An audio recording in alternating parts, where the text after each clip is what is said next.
السلام علیکم ورحمۃ اللہ وبرکاتہ۔ ناظرین، انشاءاللہ آج اس ویڈیو میں چھٹے روزے کے وظائف سیکھیں گے۔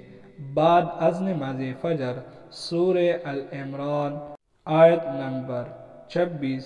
قل اللہم مالک الملک تؤتی الملک من تشاء وتنزع الملک ممن تشاء وتعز من تشاء وتذل من تشاء بيدك الخير إنك على كل شيء قدير۔ بعد از نماز ظہر دعائے رزق 17 مرتبہ پڑھے۔ اللہم اجعل اوسع رزقك علی عند کبر سنی وانقطاع عمری۔ بعد از نماز عصر سورہ طلاق آیت نمبر 2 17 مرتبہ پڑھے۔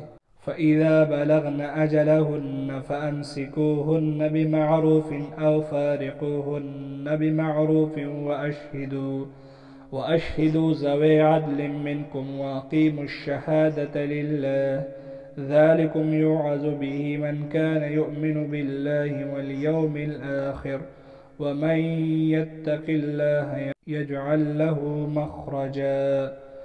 بعد از نماز مغرب آیت الکرسی 25 مرتبہ پڑھے۔ اللہ لا الہ الا هو الحی القیوم لا تأخذه سنة ولا نوم له ما في السماوات وما في الأرض من ذا الذي يشفع عنده إلا بإذنه يعلم ما بين أيديهم وما خلفهم ولا يحيطون بشيء من علمه إلا بما شاء وسع كرسيه السماوات والأرض ولا يؤوده حفظهما وهو العلي العظيم۔ بعد از نماز عشاء دعائے رزق 50 مرتبہ پڑھے۔